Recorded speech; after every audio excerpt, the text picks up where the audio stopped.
How's it going, everyone? It's Gavin from Balls to You, and this is going to be the start of our breeding videos. Okay, we're going to be doing this in sections because there's that much information to try and cram into one video. The chances are it will be a 3-hour long video, so we're going to keep small, short segment videos so you guys can keep referring back and taking as much data down as you want. So let's start it off. Okay, so let's get into this. This 2017 breeding season is upon us. November is normally the time that people start looking at this next breeding season or starting to pair animals together. So let's rewind a little bit. Before you start pairing, you need a plan. Okay, you need your projects to progress forward. Okay, it's not about breeding for the sake of it, because let's face it, guys, we can all breed the animals, but the fun part is making something that you truly wanted to make. Okay, so let's sort of start at the beginning very quickly. Your female needs to be roughly around about 2 years of age, and again, guys, this is a guideline. Okay, this isn't gospel, this is a guideline. Every animal is different, so the female needs to be roughly 2 years of age. Okay, the male is anything from 6 months to 18 months of age. Okay, weights, the male anything from a healthy 800 grams, I would say, upwards. And for the males, what we're looking for is more of a slender, athletic look, not a little chubby male. Okay, because the males can get a little bit chubby. Okay, but then they start to lengthen out. So you want a lengthy, sort of colubrid looking male. Okay, so he needs to be athletic and lengthy. Okay, females, this is a tricky one. Females, it depends. The bigger the female, the better, basically. So the fatter she is, the more fat cells she's got, the better success you will have. Your females, I would recommend anything from 1500 grams upwards. Okay, that's a baseline. I've had females at 1200 grams, and there have been chunky, of 2 years of age, chunky weight, real good, solid, 1200 grams. And actually, through the breeding season, she put on 800 grams. That was before she laid her eggs. And when she laid her eggs, she was actually 1300 grams. So she was actually heavier after laying the eggs than she was when she started breeding, because breeding can kick-start an awesome feeding response.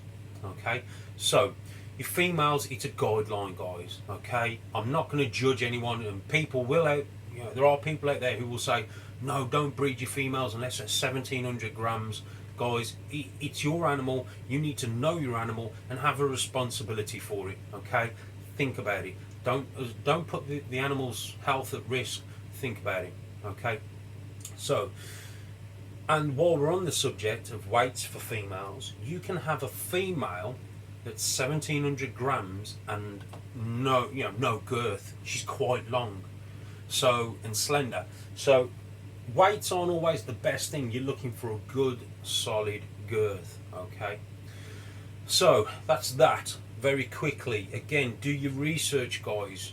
Weigh your animals, look at them, check the feeding responses. Okay, make your decisions on a wise, knowledgeable, sort of judgment. Okay, so there's one other thing that we're going to talk about as well in a minute. But what we're going to do, you're going to get a list of your males and a list of your females, and you're going to basically pair them up.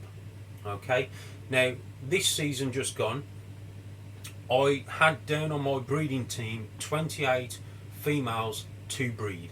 Okay, I can tell you 26 out of them 28 have laid eggs. The 27th has ovulated and is now in shed, and the 28th is actually just finished ovulating and she's due to go into shed. So that's 28 females out of 28 females that have laid for me this year. Okay, so I've got to be doing something right. Okay, so everything I explain to you is all proof in the pudding. I've done it myself. Okay, The other thing is, I've had a 7% slug ratio out of 149 eggs so far. I've had a 7% slug ratio. Again, guys, that is amazing. Okay, but let's go back to the breeding. So, okay, you've got your males lined up for your females. You're set and you're ready, and you put your males in with your females, and nothing happens.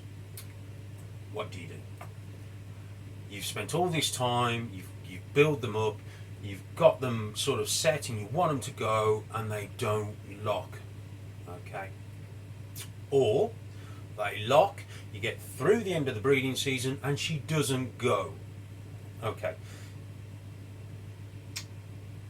One word: compatibility. Okay, compatibility is very unheard of in the ball pythons because we don't associate a compatibility problem with our snakes.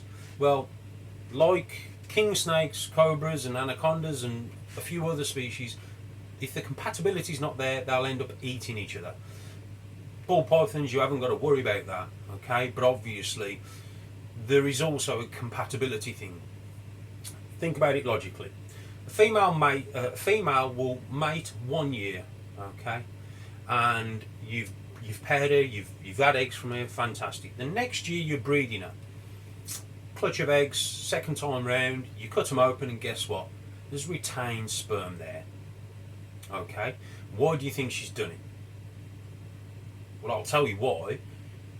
A compatibility problem. A female can actually pick and choose what sperm she chooses to use, and the reason for this is because in the wild you've got to think it's survival of the fittest. So if there's a male, a second male, so a first male, you know, she's met, she's bred, and she's had a successful baby, she will hold and retain sperm. The next male that comes along, if his sperm isn't up to the job, she's not going to use his sperm, even though they've locked. She's going to use the retained sperm. Okay, then you've got the issue that they mate but they don't actually go at all. That again is the female not happy with the male. Okay, the other thing is you put them together and they don't lock. You take him out, you put him in with another female, and he locks pretty much straight away. That's because he's not feeling that other female, or she's not feeling him. Okay, so there is a compatibility thing there. If you want to have success in your projects, okay, if you want to have success in making those combos that you've always desired to make, you need to have a plan B. You need to have a backup male. Okay, and this is something that a lot of people don't have the ability to do due to space.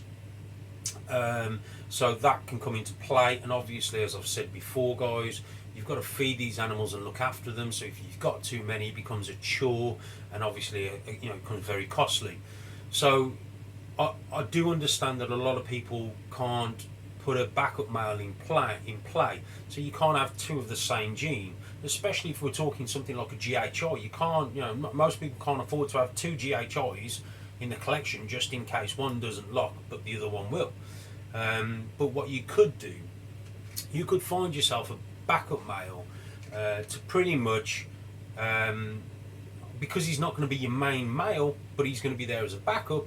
You know, you could pretty much put into virtually every female you've got, you know, because he's going to be a backup male. So he could go into with whatever female you want, in a sense. So what I want you to do, you may want to make that leopard pastel or that blue-eyed Lucy, but the compatibility may not work. So what I want you to do is think about, okay, if that doesn't work, what would I like to make with the males that I've got? What would I like to make second on the list? Well, I want to make this, but if I can't make that, I'm happy to make this, because that can push my project still forward, okay? Or I can still make an awesome combo that I always wanted to make. It's just that I wanted this one over the other one. So, backup male. A backup male will help you in your breeding season tenfold, okay? So, what I really wanted to get on to this first video was preparation. And if you fail to prepare, prepare to fail. Okay, guys? It's the key. You need to get yourself set up and ready. Don't stress if you start putting animals together and they don't lock straight away. You know, guys, you can take a horse to water, but you can't make it drink. So just don't stress. Just keep going and doing what you're doing, okay, and it'll come. One question I get asked is how many times and how often should I put a male in with a female? Well, I'm going to explain a few things now very quickly.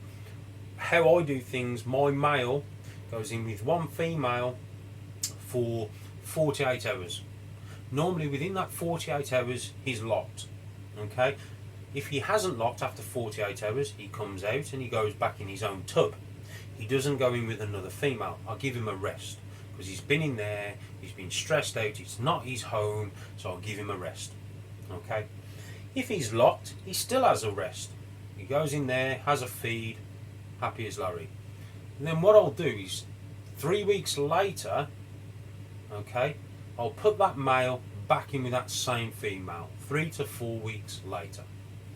Okay, so what you're getting is you're getting the male's going in, the female's seeing that there's a male about, and then in that month or that 3 week to 4 week period, that female then may start going on the cooler end or start feeding like a boa because she knows there's a male about and she needs more fat reserves to build more follicles. So every 3 to 4 weeks that male will go in with that female, okay, and he will do his thing. If I've got multiple females for that male, he'll go into the first female. If he locks, he locks. I record the lock, he comes out, he goes in and has a rest for a week, okay, he has a feed, yeah, and then the next week he'll come out and he'll go into the second female, okay. He'll do what he needs to do, he'll come out, he'll go back in his house, he'll have a rest and a feed, if they're feeding obviously, but I will always offer him a meal. So virtually what you're doing is you're giving him a week off between the females and you're giving him an opportunity to feed and get his energy levels back up, okay. And then obviously you've marked down when you first locked with the first female, so 3 to 4 weeks after that, depending on how they are, whether they're in shed or not, then he's going to go back in, okay. That's how I'll rotate my males, okay. Couple of things, a female will grow her follicles roughly about 5 millimeters every month. It does vary depending on the females, but let's use a baseline of 5 millimeters. So she may start off between 5 and 10 millimeters size follicles, and then you're going to put that's what she tends to keep them at roughly all year round, okay. So let's just use that as a baseline. You're putting the male in, she's seen that, she's now going to click and start growing her follicles. So every month basically she's going to grow her follicles, okay. Normally around about the 4th month, okay, or round about, let's say 25 millimeter size follicles, she'll start to glow, and that glow is the glow before they go, roughly round about there. And then after that she tends to ovulate round about 30 to 45 millimeter follicles, but within a short period of a month she'll follicle size will expand dramatically, so she'll grow her follicles really quick, okay. So it's normally about 4 to 5 months between 10 millimeters and 45 millimeter follicle development, okay. Again guys, this is a baseline, this is something that I've done by feel, by look. I haven't got an ultrasound machine, this is just stuff that I've learnt myself, so I'm just passing it on, okay. None of this is gospel, this isn't absolute science, this is a rough guideline with what I know with my experience, okay. So compatibility, you need to get your get yourself a little chart on the go, males to females, whatever, and you need a backup male. If that male doesn't like that female or that female don't like that male, what can you put in there to produce something that you can still push your project forward. Second of all, obviously you want to make sure your animals are healthy. Okay, so if your animals aren't healthy, I wouldn't really consider breeding them at all. Okay. You want to make sure as well that you log any information, anything down. If that male is climbing over the top of that female, any sign of a sexual handshake, log it down. Okay, because it's still, it's a courtship. They're courting, so they may not go in and lock straight away, but he may be interested. So bear that in mind.